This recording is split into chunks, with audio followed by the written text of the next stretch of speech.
नमो नमः।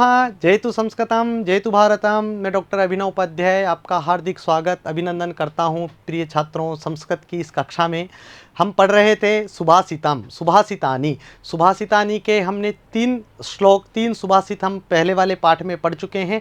आइए आगे के इन सुभाषितों को हम आगे के इस पाठ में हम जानेंगे। आइए इन सुभाषितों का महत्व आप जानते हैं। अच्छे जीवन को जीने के लिए, श्रेष्ठ जीवन को जीने के लिए, अच्छी नीतियों को जानने के लिए हमारे श्रेष्ठ आचार्यों ने, श्रेष्ठ जनों ने, गुरुजनों ने, श्रेष्ठ व्यक्तियों ने जो बातें कही हैं उनको सुभाषित के रूप में रखा गया है। आइए आगे का सुभाषित हम देखते हैं जो आपके पाठ में है।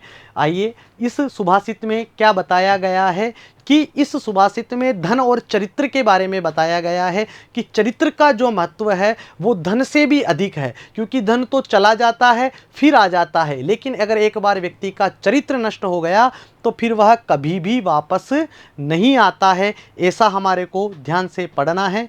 देखिए इस सुभाषित का हम उच्चारण करेंगे।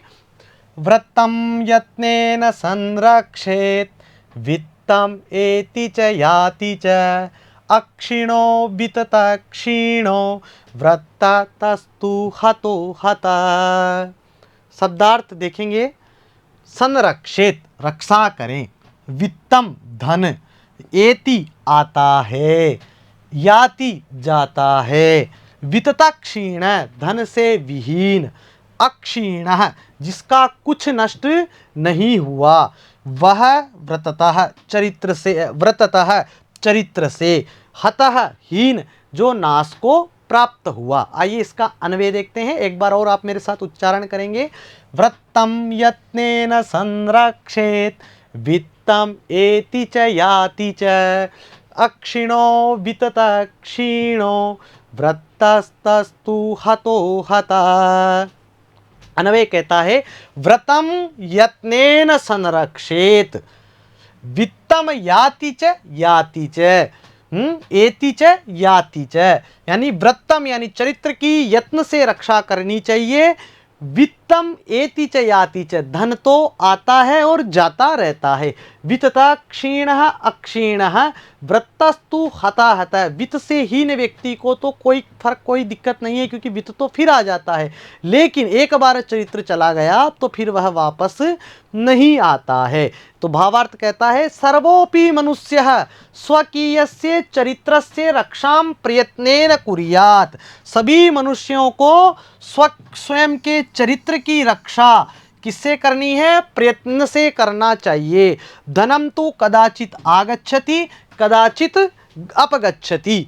धन तो कभी आता है कभी चला जाता है।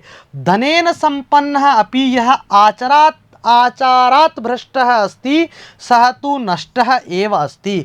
धन से संपन्न भी यदि आचारवान नहीं है, आचार से भ्रष्ट है, व्यवहार से भ्रष्ट है, चरित्र से भ्रष्ट है, तो वह नष्ट प्राय ही है। इसलिए छात्रों हमारे को ध्यान रखना है कि चरित्र की यत्न से रक्षा करनी चाहिए, प्रयत्न से रक्षा करनी चाहिए, न कि चरित्र को त्याग कर धन की रक्षा करनी चाहिए, क्योंकि धन तो चंचल है। धन कभी आ जाता है और कभी चला जाता है। तो जो धन से तो संपन्न हैं और आचार से भ्रष्ट हैं, वे क्या हैं?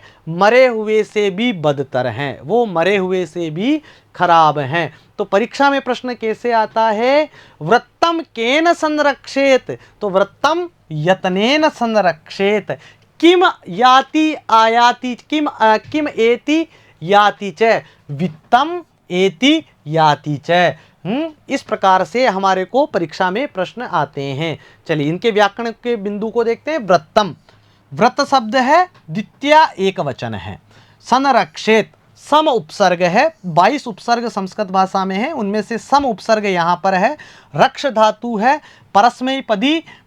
परस्मैपदी विधिलिंग लकार, प्रथम पुरुष एक वचन यहाँ पर है। 5 लकार हैं, उसमें से कौन सा लकार है? यहाँ पर विधिलिंग लकार है। ऐसे ही वित्तम एति, वित्तम एति, वित्तम एति, यहाँ पर संधि है। वित्ततः, वित्त शब्द है, पंचमी के अर्थ में तसल प्रत्यय हुआ है। हिमालयतः वित्ततः, यानी वित्त से क्षीण होने पर कोई दिक्कत नहीं है, ऐसा वित्ततः। व्रतस्तस्तु व्रततः तः, तो यहाँ पर विसर्ग का क्या हो गया, स्तुत्व संधि है, स हो गया। ठीक है, ये हमारे को ध्यान रखना है। चलिए आगे का सुभाषित हम देखते हैं हमारे जो पाठ में है। ये जो सुभाषित है, यहाँ पर इस सुभाषित में धर्म के 10 लक्षण बताए गए हैं। कितने लक्षण बताए गए हैं? धर्म के 10 लक्षण बताए गए हैं। उन 10 लक्षणों के बारे में हम इस सुभाषित में जानेंगे कि धर्म के 10 लक्षण कौन कौन से हैं। तो क्या सुभाषित का आप मेरे साथ उच्चारण करेंगे? इसी प्रकार से जब आप उच्चारण करेंगे ना, तो आपको भी ये सुभाषित याद हो जाएगा और परीक्षा में आप आसानी से उत्तर इसका दे पाएंगे। धृति क्षमा दमोस्तेयम शौचम इंद्रिय निग्रह धीर विद्या सत्यम अक्रोधो दशकम धर्म लक्षणम। एक बार फिर से उच्चारण करेंगे। धृति क्षमा दमोस्तेयम शौचम इंद्रिय निग्रह धीर विद्या सत्यम क्रोधो दशकम धर्म लक्षणम। शब्दार्थ देखेंगे। धृति धैर्य, दमः मन को वश में करना, शौचम पवित्रता, अस्तेय चोरी न करना, इंद्रिय निग्रह इंद्रियों को वश में करना, शौचम पवित्रता, धीहि विद्या, अक्रोध क्रोध न करना, दशकम 10। ठीक है, तो इसका अन्वय हम देखेंगे।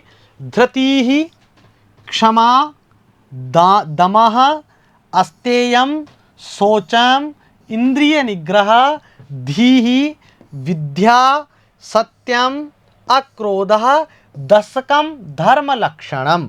क्या कहता है भावार्थ? धैर्यम क्षमाशीलता, दमः दमः चौर्य वृत्ते अभावः, अस्तेय अस्तेय का मतलब क्या है? चौर्य वृत्ते अभावः, शुद्धि इंद्रिय जयः, बुद्धि ज्ञानम सत्यम क्रोधस्य अभावच एते 10 गुणाः एव धर्मस्य लक्षणानि सन्ति। धर्मस्य कति लक्षणानि सन्ति? परीक्षा में प्रश्न आएगा कि धर्मस्य कति लक्षणानि सन्ति, तो धर्मस्य 10 लक्षणानि सन्ति। भूतले एते 10 गुणैः युक्तः महापुरुषः धर्मात्मा कथ्यते। जिसके पास ये 10 गुण हैं वह महात्मा कहलाता है। कौन से 10 गुण हैं? धृति धर्म के 10 लक्षण बताए हैं। ये 10 लक्षण कौन कौन से हैं? धैर्य, जिसके पास धैर्य है, क्षमा करना, क्षमाशीलता की भावना रखना, मन को वश में करना, चोरी न करना, पवित्रता रखना, इंद्रियों को वश में रखना, बुद्धि विद्या सत्य का पालन करना और क्रोध न करना। इन सभी गुणों से युक्त व्यक्ति ही धर्मशील कहलाता है। ठीक है, जिससे क्या होगा? जिसमें धर्म के ये 10 लक्षण उपलब्ध होंगे वह महान धर्मात्मा है, सर्वथा प्रशंसनीय है, सबके बीच वंदनीय है, सब उसका सम्मान करेंगे, वह प्रातः स्मरणीय है तथा ऐसे व्यक्ति के प्रति सभी क्या रहते हैं? सभी उसका सम्मान करते हैं, सभी नतमस्तक रहते हैं। ये 10 गुण ही धर्म की पहचान है। इन 10 गुणों के द्वारा ही व्यक्ति की पहचान है, धर्म की पहचान है। ठीक है, तो ये 10 लक्षण आपको याद रखने हैं और परीक्षा में ऐसा ही प्रश्न आता है। ठीक है, चलिए आगे हम इसके व्याकरण के बिंदुओं को धीर विद्या, धी ही विद्या, 2 पद हैं, धी यानी बुद्धि, विद्या यानी विद्या, यहाँ विसर्ग का रकार हो जाता है। दमो अस्तेय, यहाँ पर 2 पद हैं, दमः अस्तेयम। ठीक है, और इसी प्रकार से धर्म लक्षणम, धर्मस्य लक्षणम षष्ठी तत्पुरुष समास है, धर्म का लक्षण धर्मस्य लक्षणम। ठीक है, चलिए आगे चलते हैं। अगला जो सुभाषित है ये हमारे को क्या बता रहा है? इसके बाद इस सुभाषित में हमारे को बताया है कि जो अस्तेय है, जो चोरी का विचार है, वो एक बहुत बड़ा महापाप है। चोरी करना ही नहीं, चोरी के बारे में मन में सोचना भी एक पाप संज्ञक बताया है। अस्तेय क्या होता है उसके बारे में इस सुभाषित में बताया गया है। आइए इस सुभाषित को हम पढ़ते हैं। अन्यदीये त्रणे रत्ने कांचने मोक्तिके च मनसा विनिवृत्तिरिया तदस्तेयं विदुर्बुधा। एक बार फिर हम साथ में बोलेंगे। अन्यदीये त्रणे रत्ने कांचने मोक्तिके च मनसा विनिवृत्तिरिया अस्तेयं विदुर्बुधा। अन्वयः अन्यदीय त्रणे रत्ने कांचने मौक्तिके चापि या मनसा विनिवृतिः बुधाः तत् अस्तेयं विदुः। अभिप्रायः भावार्थः कस्यचिदपि नरस्य तृणं कांचनं मौक्तिकं वा आभूषणं लोभवशात् हर्तुं मनसा चिंतनम अपि चौर्यं महापापं च कथ्यते। अतः परेषां धनादीनाम् अपहरणात् मनसः चिंतनम अपि न भवेत् इति अस्तेयम् उक्तम अस्ति। ठीक है, इति अस्तेयम उक्तम अस्ति। क्या अभिप्राय है कि किसी दूसरे व्यक्ति की वस्तु को, चाहे वह छोटे से छोटे तिनके के समान हो, तिनके के रूप में हो, या बड़े से बड़े रत्न हो, मोती हो, हीरे जवाहरात के रूप में हो, उनको लेने के लिए मन से भी न सोचना अस्तेय अर्थात चोरी न करना कहलाता है। हम सोचते हैं कि हमने किसी की चीज़ को ले लिया तब चोरी है, नहीं। किसी दूसरे की चीज़ को देख कर हमारे मन में अगर ये विचार भी आ गया कि इसे मैं ले लूँ तो ये क्या होगा, अस्तेय है, चोरी करना कहलाता है। इससे यह स्पष्ट होता है कि धन वस्त्र आदि की चोरी करना ही केवल चोरी नहीं है, मन से उसे लेने की इच्छा मात्र करना भी चोरी कहलाता है। ऐसे भाव से दूर रहना ही क्या है, अस्तेय कहलाता है। तो हमें क्या करना, क्या ये सुभाषित हमें शिक्षा दे रहा है? यह सुभाषित हमें शिक्षा दे रहा है कि हमें मन से भी किसी भी वस्तु के बारे में, किसी को मन से, कर्म से, विचार से भी हमें किसी की वस्तु की चोरी के बारे में नहीं सोचना है। ठीक है साथियों, आइए अब हम इसके व्याकरण बिंदु को देखते हैं। मोक्ति के अपि, मोक्ति के अपि पूर्व रूप संधि है। ये पूर्व रूप हो गया, जहाँ पर ये अवग्रह का चिन्ह आ जाता है वहाँ पर पूर्व रूप संधि होती है। मनसा अपि, यहाँ पर दीर्घ संधि है, मनसा और अपि। आ, यहाँ का आ और यह आ मिलकर आ हो गया मनसा अपि। मनसा मनस शब्द है, हलंत नपुंसकलिंग शब्द, तृतीया विभक्ति एक वचनम। ऐसे ही विनिवृत्तिर्या, विनिवृति ही या, ठीक है, विनिवृति ही विशेषण निवृति ही इति। निवृति ही नि उपसर्ग व्रत धातु तीन प्रत्यय, विदुर्बुधा, विदु और बुधाहा। ठीक है, ये आपको ध्यान रखना है। आगे का हम 7वां सुभाषित हम देखेंगे। ये क्या है, ये हमारे को 5 प्रकार की पवित्रताओं के बारे में बताया है। जो अभी हमने सुभाषित पढ़ा था, 10 धर्म लक्षण पढ़े थे, उसमें से अस्तेयम क्या है, अस्तेयम के बारे में अभी हमने जाना। अब सोच यानी पवित्रता क्या है, सोचम, उसके बारे में हम जानेंगे। आइए आप मेरे साथ इसका उच्चारण करेंगे। मनः सोचम कर्म सोचम कुल सोचम च भारत शरीर सोचम वाक सोचम सोचम पंचविधम स्मृतम। एक बार फिर मेरे साथ आप उच्चारण करेंगे। मना सोचम कर्म सोचम कुल सोचम च भारत शरीर सोचम वाक सोचम सोचम पंचविधम स्मृतम। शब्दार्थाः मनः सोचम, मन की पवित्रता, कर्म सोचम, कर्म की पवित्रता, कुल सोचम, कुल की पवित्रता, भारत हे अर्जुन, शरीर सोचम, शरीर की पवित्रता, वाक सोचम, वाणी की पवित्रता, पंचविधम, 5 प्रकार की है। कितने प्रकार की है? 5 प्रकार की है। आइए इनको हम देखते हैं, इसका अन्वय हम देखते हैं। भारत हे अर्जुन, मनः सोचम, मन की शुद्धता, कर्म सोचम, कर्म की शुद्धता, कुल सोचम, कुल की पवित्रता, शरीर सोचम, शरीर की पवित्रता, वाक सोचम, वाणी की पवित्रता। ये 5 पंचविधम सोचम स्मृतम, 5 प्रकार की पवित्रता, शुद्धता बताई गई है।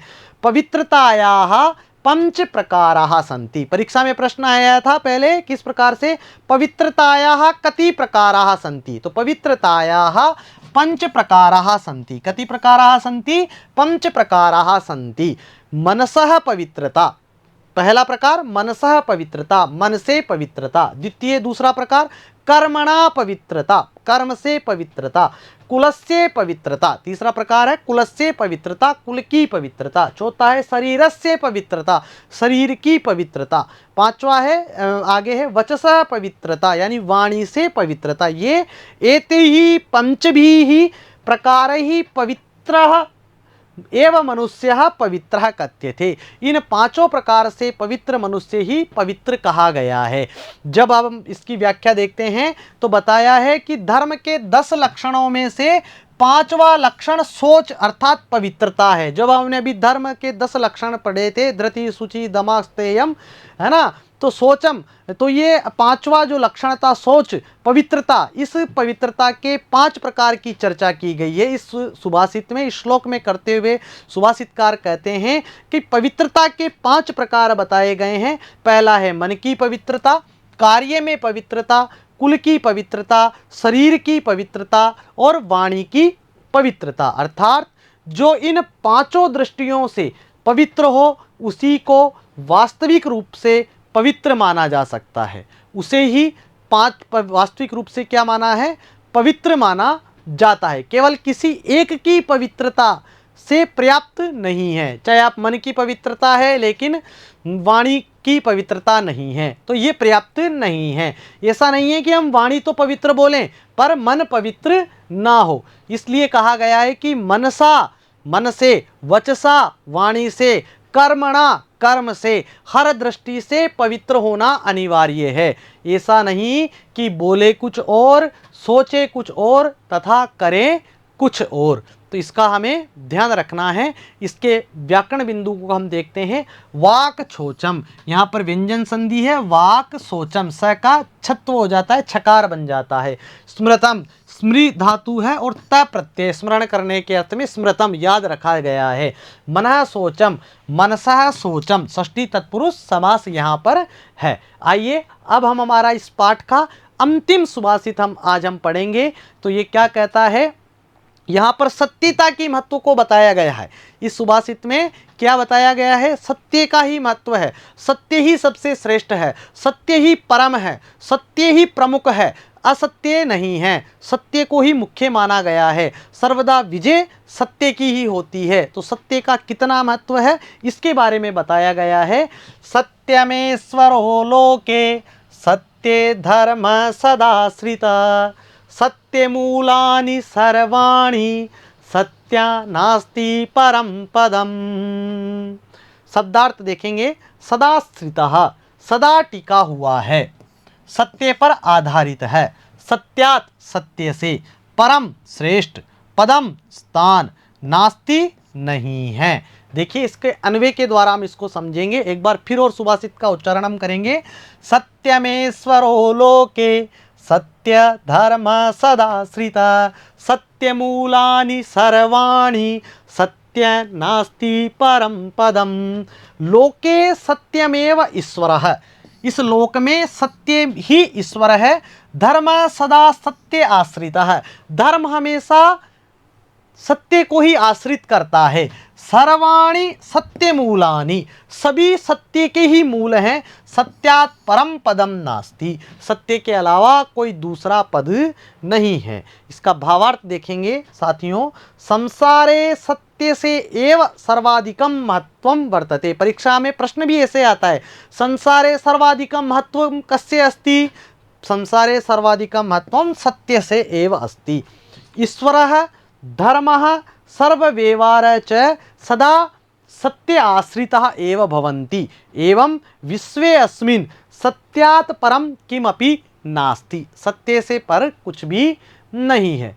व्याख्या कहता है व्याख्याकार कि सत्य से मिलने वाला पुण्य महादान और महातप के पुण्य से भी महान पुण्य माना गया है। अतः जीवन में सत्य को अपनाना ही श्रेयस्कर है। इसलिए सत्य से परम पद अन्य किसी को नहीं माना गया है। सत्य में ही ईश्वर का वास है।